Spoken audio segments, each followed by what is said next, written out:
She came! She came last night! I looked up from this morning's newspaper at my 7-year-old daughter's smiling, freckled face. Who came, Dawn? I asked. The girl! Dawn replied. The girl outside my window. For the past couple of nights, Dawn had been telling me stories about a girl her age with peach-coloured skin, dark hair and brown eyes appearing outside her window. According to Dawn, the girl never spoke, but would just smile and wave at her, and Dawn would wave back. I assumed this was just an imaginary friend of hers. After all, her window is 2 stories above the ground. There's no way any real child would be able to reach it. That's nice, dear, I said, before returning to my paper and coffee. The rest of the day passed by normally as it should. The next morning, Dawn said the girl came back, and this time she had a companion in the form of a pale boy with dark blonde hair and blue eyes. Cool, I said, before looking down at the newspaper. I noticed that there was a pair of children that had been reported missing this week. One of them was an Asian girl, and the other was a blonde and blue-eyed Caucasian boy. Both of them were 7 years old, the same age as Dawn. That's them! I heard Dawn say behind me. I turned around back at her. Huh? She pointed at the 2 photos in the paper. Those are the kids! The kids that came to my window. I looked back at the newspaper, then back at my daughter. These kids?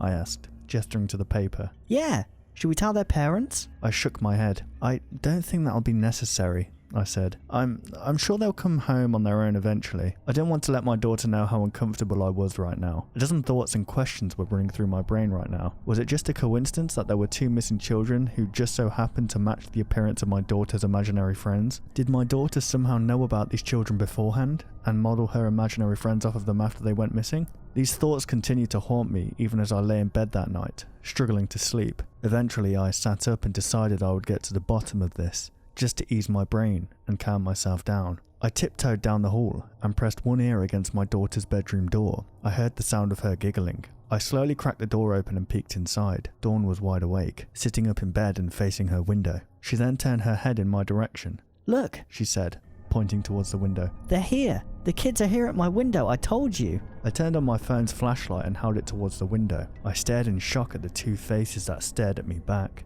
The same 2 children who'd been reported missing in the paper were right outside my daughter's 2nd-story window. The Asian girl and the blonde boy gazed through the glass, their eyes wide open, big open-mouthed, toothy smiles on each of their faces. The boy lifted up one arm and weakly waved it. Dawn waved back. The more I stared at the 2 children, the more wrong they looked. Their eyes never blinked.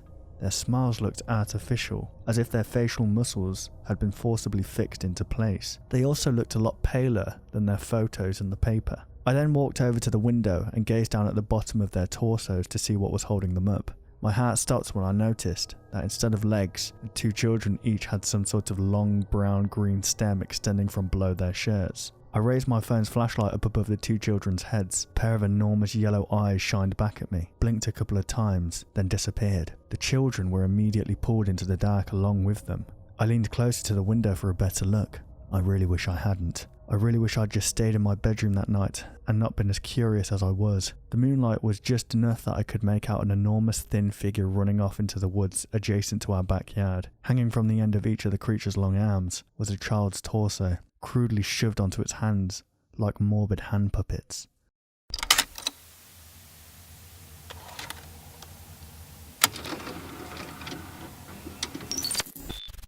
My cousin Annie was throughout my childhood a bully. She acted like a perfect angel around adults, but did a 180 as soon as their backs were turned. She stole other kids' toys, broke things and blamed others, made fun of others, particularly me, used blackmail to make other kids to do what she wanted, and was just a little brat in general. I usually tried to ignore her, but she took offense to this and just harassed me more. Luckily, I only had to put up with her once a year. My parents and I lived in Richmond, while Annie and her mum lived in LA. Every October, we would all get together to spend a week in a cabin, actually a 2-story house with full heat and electricity, in a forest in Montana. Even if Annie hadn't been there, I still wouldn't have liked going. The forest was dark, deep, and had something off about it. But my parents and aunt liked going so much that, until I was 9, I had to go every fall. This is the story of the last trip my family ever took to that cabin. I first got the feeling that something wasn't right when I saw the old farmer was sitting on the porch. The old farmer was the one we rented the cabin from every year, but he usually didn't show up until the last day of the trip to collect the renter's fee. Mum stayed in the car with me while Dad went to speak with him. I watched them as they talked. Dad looked unshaken, even a little amused. The old farmer, however, was dead serious. Looking back, I think he was scared. Dad was chuckling a little when he came back. I think that farmer is either getting old or loves a good ghost story. According to him, we need to cover all the windows and turn out all the lights before 10 tonight, or else the Witcher will come. He let out a fake maniacal laugh, followed by his real laugh. Mum laughed too. I smiled, but I was uneasy. I was still at the age when ghost stories seemed less fantastical and more factual. Before I could think any more on it, my Aunt Tara and Annie pulled up. My mum got out and ran to hug her sister, while Dad roped Annie and I into putting away suitcases and groceries. The rest of the evening was like the countless others we'd spent at that house. We ate a big dinner to celebrate being together, played 2 or 3 rounds of Go Fish, and then watched Harry Potter and the Sorcerer's Stone again. During that time, Annie kicked me under the table twice, and blaming me for kicking her, stole 3 of my cards when I went for a drink, and played it off as a joke, and made me get snacks for her during my favourite parts of the movie, asking sweetly out loud when the adults were in earshot and threatening me with blackmail under her breath. When the movie ended, it was 9:55. Dad, despite laughing at the farmer's warning, got up and started closing the blinds. My aunt asked what he was doing, and he repeated the farmer's instructions, grinning all the while. Mum spoke up. "If you don't believe him, then why are you covering the windows? He is still technically the landlord. Do you want to tell people you got evicted by a crazy farmer?" Dad laughed again and finished covering the windows. Then, per the old farmer's warning, turned out all of the lights. I trudged up to my room and considered myself lucky that Annie hadn't been as bad as usual this year. Before I climbed into bed, I peeked behind the blinds and looked at the forest. I had never heard of anything called the Witcher, but there was no doubt in my mind that such a thing could exist in that forest. I shivered and climbed into bed. I was just about to fall asleep when a cold finger poked my nose. I gasped and shot up. It was Annie. She was grinning with a mischievous look in her eye. She pointed at the wall. She had written, in my favourite purple glitter pen, the word shit on the wall. We both knew my parents would blame me for it and how much trouble I'd get in. "I'll help you wash it off if you come hiking with me." I stared at her like she was insane. It was freezing outside, and she wasn't a nature girl. I knew that she was planning something bad, but I had no idea what.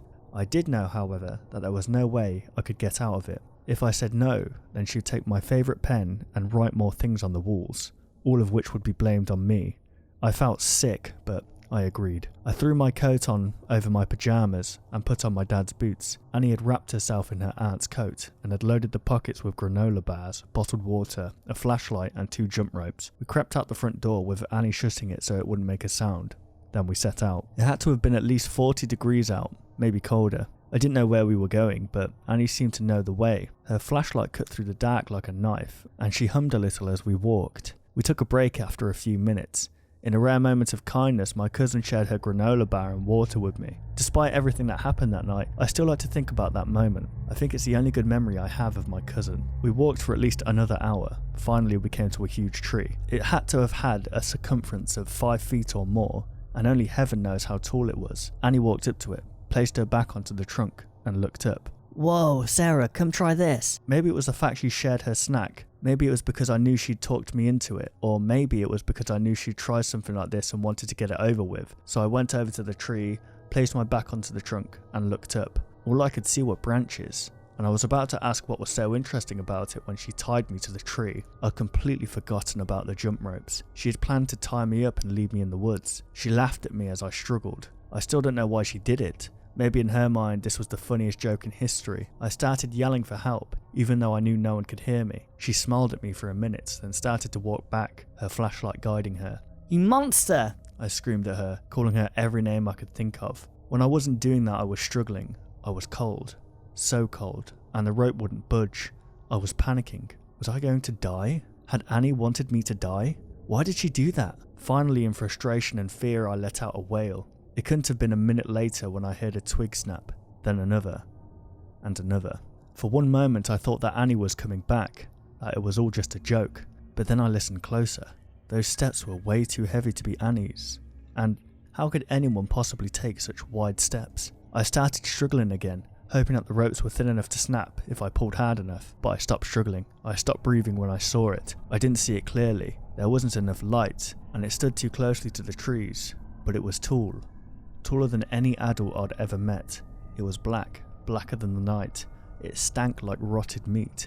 It had 2 glowing orange eyes. It was shaped like a rubber doll that had been stretched completely thin. I knew, without even thinking, that this was the Witcher. and it took another step towards me. I struggled against the rope, tears streaming down my face, screaming like a banshee. Its arm pinned me to the tree, stopped my struggling. The other hand took my chin and forced me to look at it. I looked into those bright orange eyes, and I was calm, just like that. I was still cold, and I was still afraid, but I was calm. I watched as its blade-like claw cut through the ropes, freeing me. It took me into its arms, lifting me into the air. Then, the Witcher began to carry me through the woods. I was still scared. What was it going to do to me?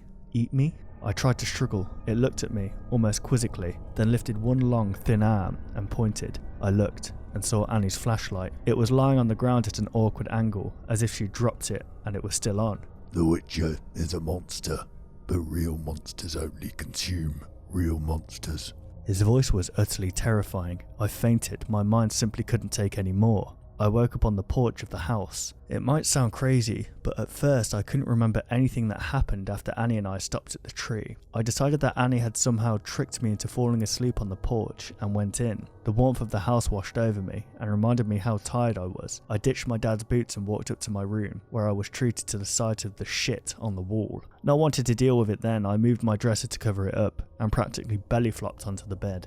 I woke up to police sirens and my parents telling me that Annie was missing. The police searched the forest all morning. They found a gruesome sight. When they told me she was dead, the events of the night before came rushing back, and I bawled. My parents comforted me, thinking I was crying because of Annie. After the funeral, people kept telling me that I'd taken my cousin's murder so well, and that they knew that her murderer would be found. So many years later, and they are still looking for Annie's murderer. Why am I telling you this story now? Because yesterday was the 20th anniversary of her murder. Somehow, a picture of the crime scene was leaked to the media. The body had, at that point, been removed. What the picture showed was the tree that Annie had tied me to that night. Written across the trunk in Annie's blood was a single word: Witcher.